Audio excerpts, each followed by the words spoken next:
Welcome to part 2 of my discussion with Dr. Evita Limon-Rocha. Today we're going to be discussing about cultivating hope, maintaining well-being, and dancing to the beat of your own drum. So join me, friends, in welcoming Dr. Evita Limon-Rocha.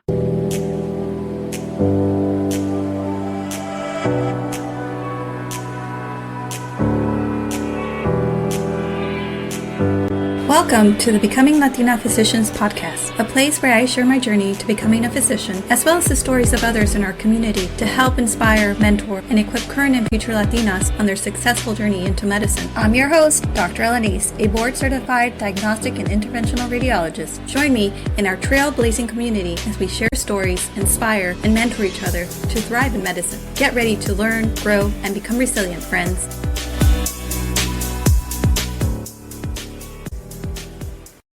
If you don't mind sharing something that was a good thing that came out of medicine and something bad. Like for me, the bad is the whole insurance, because I do procedures. And so when a procedure is denied and I have to do a peer-to-peer review, it's kind of like, oh my gosh, this is medicine. Like I need to prove to them that the procedure is indicated for this patient, but there's so much red tape and logistics. And then an ugly, like for me, maybe an ugly would have been when I was, in surgery and the surgeon basically just literally threw a piece of intestine at me because they were so frustrated with whatever was going on with their lives or whatever the surgery, the situation was. But for me, that was an ugly, like I'm trying to do my best here. I'm trying to be engaged. I'm trying to be involved and you're mistreating me. So can you share 3 stories that come to mind? I love, and one of the things I love about the book Becoming is Michelle Obama talks about failure. And I really think that it's important for students to hear that we don't walk on water. We don't have these capes or special powers. I'm not going to move objects with my eyes. And so I think that definitely kind of in terms of training, there's been lots of different challenges. I think from kind of being in medical school. So my daughter was born my 4th year of medical school. And I was very strategic that when I wanted her to be born, because I wanted to kind of basically hide that I was a mom for interviews and for residency, because I didn't want residency programs. I felt at that point in time, I was worried that they might kind of count against me. And so I was very intentional of when I had my daughter. And I think that it was hard. I felt very judged as a medical student being pregnant. So I think that was one thing that was challenging, because even by my own peers, I think I stood out as like, oh, there's the pregnant medical student. So it was very funny to me now that I think about it. I think that one of the things that I've learned is that you've got to do things that make sense to you on the timeline that makes sense to you. So as a 3rd-year medical student, I remember attending kind of pulling me to the side and really going through my life, how I was going to be divorced, miserable with no children. And that was always something that I wanted, and really kind of went through. And actually it was 2 different occasions that male attendings kind of went through my life and basically were painting this really horrible picture for me. And I'm 3rd year, so I don't have much left to graduate medical school. And even after I was in my MPH year, another attending, really now that I was, I think at that point, probably 6 or 7 months pregnant, for telling me that really, I was going to be a mom. So there's no point for me to continue on this journey to medicine. And now that I think about it, I revisit those memories and I'm like, I'm almost done with my medical school. And you're advising me that I need to be a mom and give up my dream. So I remember those things, but I think what I always tell, and when I do presentations for students, I'm very open that I have 3 children, that in life, the things that mean them and that matter, you'll make time for those. And for me, it was, I have an amazing, loving husband, been a huge cheerleader, an amazing supporter throughout my applying to medical school, going through residency fellowship journey.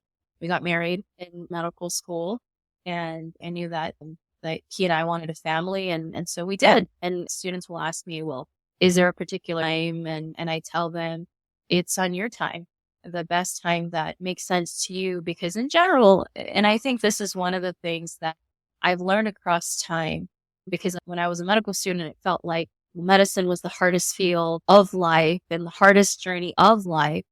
But as I've known, most individuals, I would say, struggle in one way or another. A lot of jobs are very, very hard and challenging. You don't necessarily have to be a physician to have lots of challenges.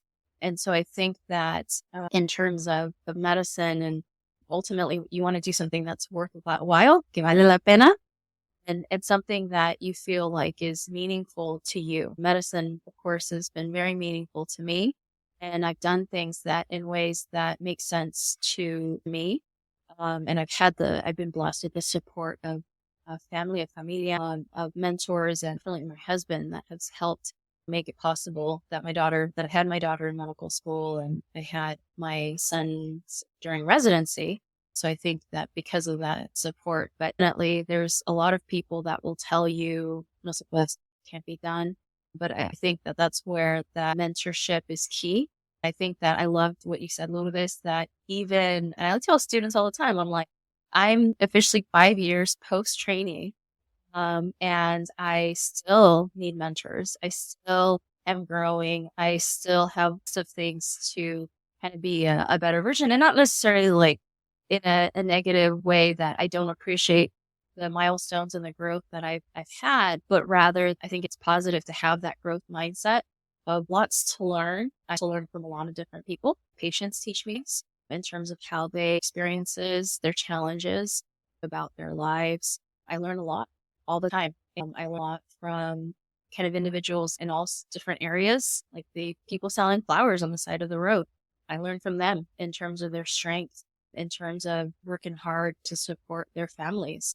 So I learn a lot, and I tell students to kind of be open to the knowledge that you're going to learn from different areas. And again, I will openly tell them, yes, the people that have told me, no, I'm down the street, I'm probably down all the way an hour drive. But again, you always have to do things on your time that makes sense to you. And really, I think that one of the things that I appreciate, my mom has taught me many things. And one of the gifts that I have that's very special is it's this picture frame, and it's white picture frame, and it has black felt inside the picture frame and the little rhinestones in that picture frame. And when I got it, she gave it to me my first year of medical school, and that was my Christmas gift. And she said, Mija, life is beautiful, but if you focus on the darkness of night, you don't get a chance to see those beautiful stars. So Mija, don't forget, amongst everything that's happening, and as you study and as you're pursuing this career to be a doctor, that you focus on those stars. And so I think that a lot of times, yes, that there's a lot of challenges that we all face just living, but it's important to appreciate those small acts of kindness, those small gifts of friendship, that even after all these years, like it's just like yesterday, right? The gift that you have given me, this of friendship. And I think it's a really beautiful thing. And I don't forget that, right? I'm blessed because I know you and your strength, your journey. And I feel the same way about you, Evita. I really do. I feel it sometimes, like, and I believe just like how you believe in the universe, they'll send you signs, it'll send different challenges, even though you feel like it's unfair. It's meant for a reason. And we may not know why that challenge or situation was placed before us. But maybe in a couple of years or next month or something, we'll realize that is why I went through all those trials and errors, those ups and downs, was to prepare me for the next steps in life. And I absolutely love that gift that your mom gave you. And I also wanted to share a story with you. Remember when we were medical school, and I think, I don't remember exactly where, but you used to live in these apartments somewhere near Brentwood. I remember for some reason I went to your house and Amy was supposed to meet up with us, and Amy had her baby and her stroller at this point. And I don't know if you were pregnant or not at this point, because for me, although other people, how you mentioned, oh my gosh, there's that medical student that's pregnant. For me, it's like, you're Evita, you're a medical student, you're going to be a doctor, and you're going to be a mom. Like, she can be whatever she wants. She's going to be it all. But I remember going to your house, and I remember seeing a psalm, and I can't think of it right off the top of my head right now, but basically it said something like, God will never let you fail. Whatever he puts in your path is for a reason. And I remember seeing that, and I said, oh my gosh, like I'm going to Google that, and I Googled it and then I kept it as a screen for my phone. And that got me through fellowship and a lot of things because I always thought, okay, no matter how hard I feel it is right now, life, it feels like I can't breathe. God, the universe is with me and there's a reason why I'm here. And he would never put me in a situation where he didn't think I was going to succeed. I always think about you because that really carried me through a lot of the training. So thank you for having that in your house and for sharing No, with it's me. true. And I think that as long as you're trying to do good things, the universe will work with you to kind of guide you in directions that you didn't know possible. And again, that's the beauty of MEP and those individuals that can point you in directions that you didn't even consider. So when the times are tough, they can help you kind of navigate how to get through those really difficult times. To this day, I am, and I will be ever in gratitude of my program director, Dr. Bridget Bailey. She is probably one of the greatest teachers I've ever come across. And it's funny because I'll reflect on my day, a lot of reflecting, and I encourage students and scholars and everybody just to take a moment to be with themselves and just kind of be present kind of in where they are, take a body scan in terms of where they're holding tension and stress. Also reflect on that journey that they have kind of on a specific moment. And then kind of say, wow, look at how strong I am. Look at all the things that I've done. And then reflect on that mission of, and this is where I'm going. I really try to do that. And ever so often I'll think of something that I'm just like, wow, realize that she was teaching me this. And I still to this day will kind of, wow, this is another thing she was teaching. I didn't realize that she was teaching. But with that, I feel like she also got me through fellowship. So I think, right in between my first and second year. So child psychiatry is a 2-year fellowship. And I was in Texas because Texas is where Dr. Bridget Bailey is. And so I wanted to be out in Texas. And so my dad ended up in the ICU. And so she made it happen. I was like, it was Saturday and I was like, Dr. Bailey, I'm jumping on a plane. I'm going to Mexico and my dad needs me. She had the service covered in the hospital. She made sure my patients were going to be taken care of. And she was like, sound good. Call me when you land.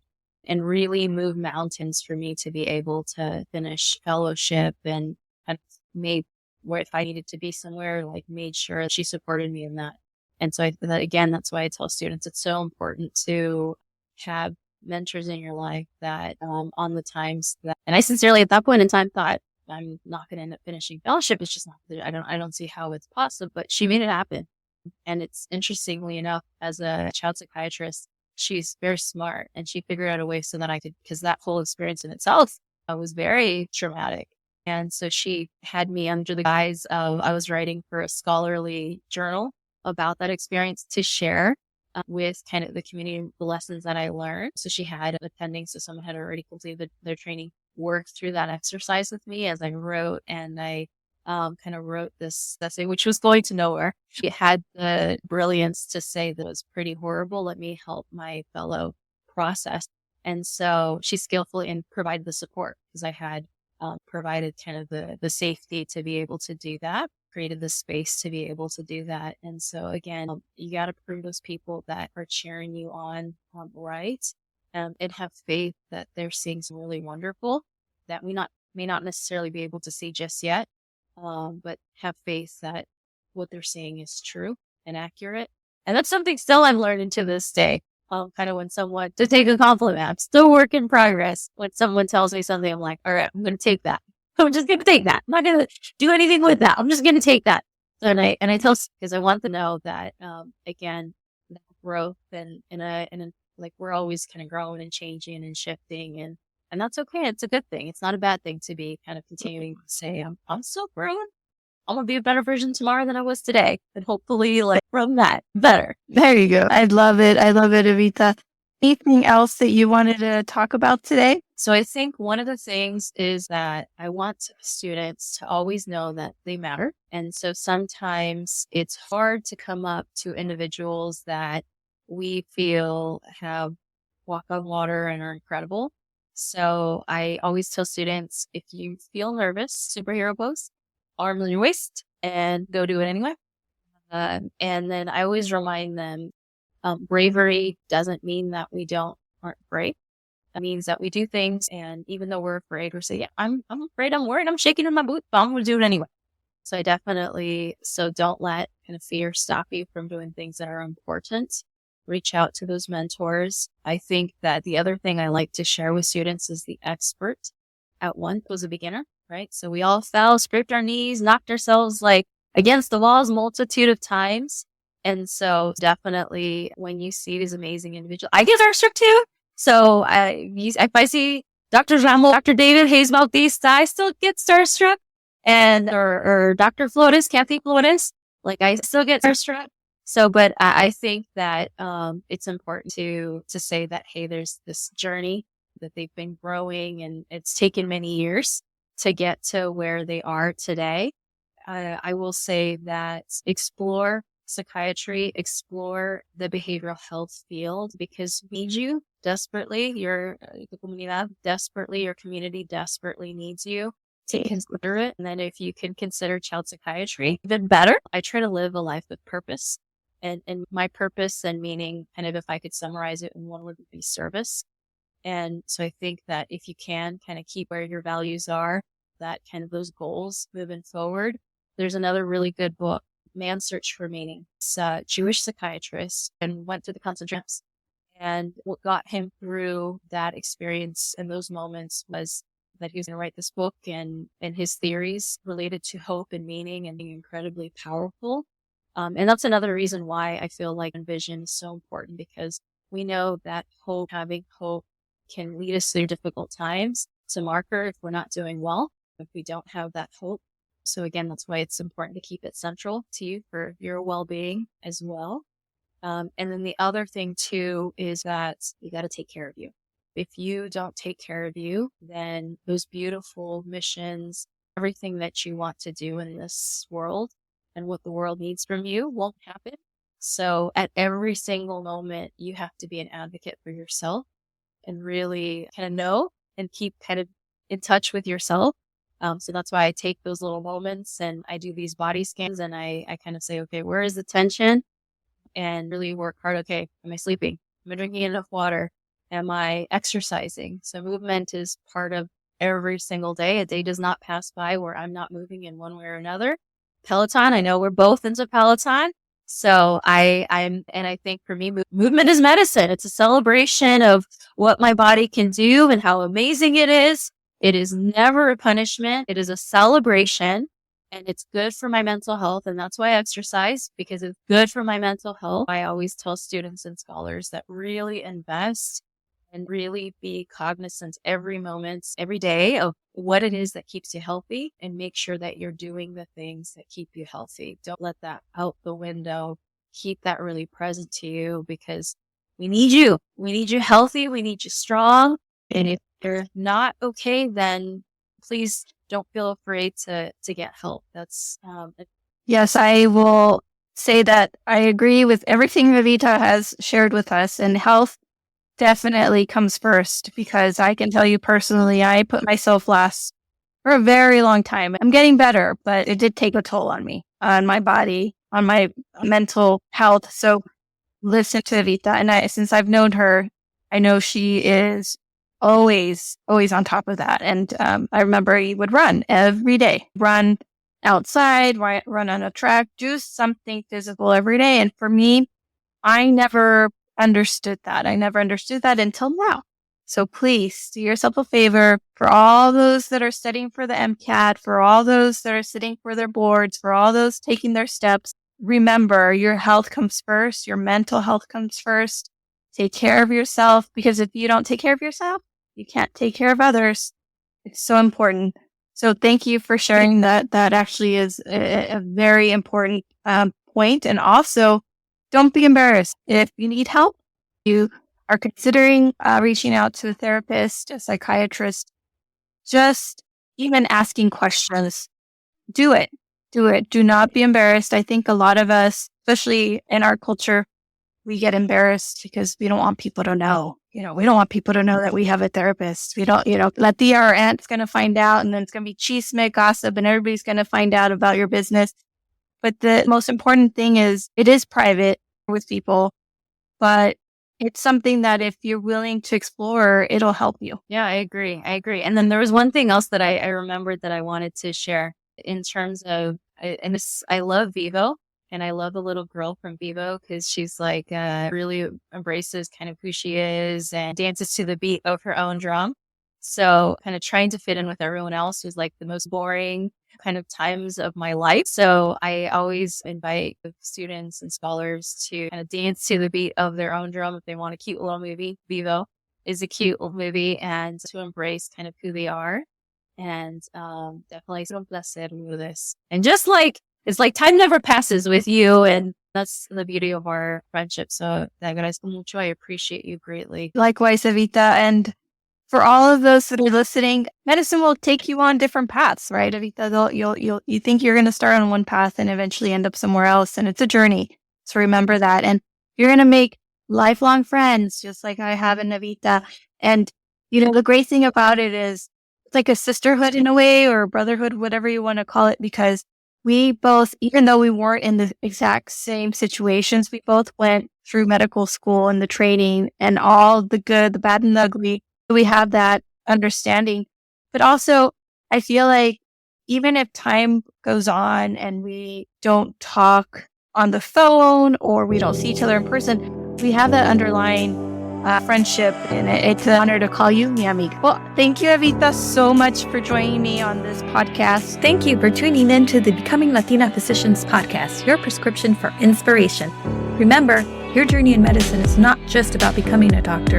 It's about the journey and the person you become while empowering others along the way.